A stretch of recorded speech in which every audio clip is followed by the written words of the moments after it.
Assalamualaikum sahabat, apa khabar? Mudah-mudahan sihat semua ya. Kita berjumpa lagi di channel Masakan Noriana. Okay, saya nak sharekan resipi simple je. Resipi masak sayur lemak putih pucuk paku ya.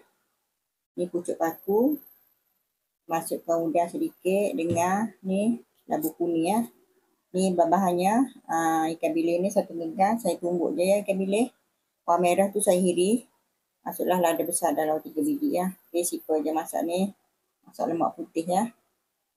Bismillahirrahmanirrahim. Masuk santan dulu ya.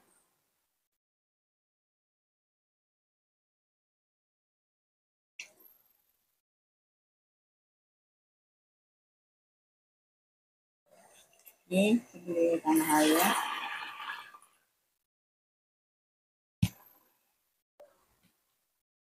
Ni termasukkan ikan bilis tumbuk ya. Ikan bilis ni saya tumbuk tak lumak lah. Kasar-kasar tumbuk. Ni bawang merah masuk je.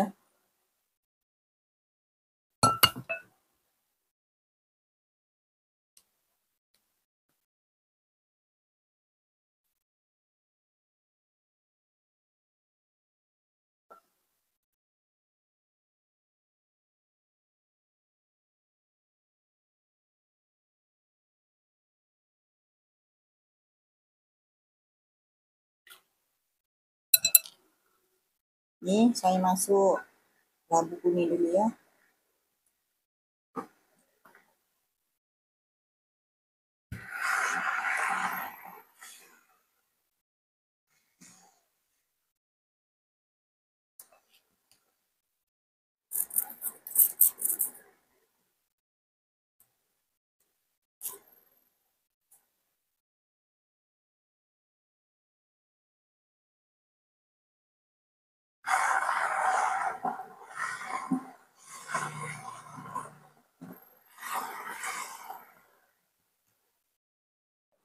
Okay ya, kuah ni dah melegak. Kuah lemak ni kita masuk sayur ya.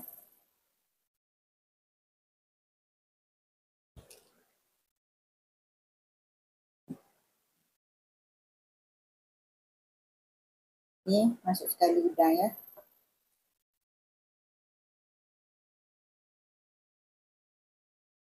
Sayur lemak putih pucuk paku ya. Campur udang. Masukkan dengan labu kuning. Masak resipi simple je ya. Untuk buka puasa. Ni masukkan lada besar ya. Lada besar 3 biji.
Alhamdulillah dah siap ya kawan. Resipi masak lemak putih pucuk paku sama udang labu kuning ya. Assalamualaikum sahabat. Jangan lupa subscribe, like, share, komen di channel Masakan Noriana ya. Okey, kita berjumpa lagi di masakan akan datang. Terima kasih semua. Assalamualaikum.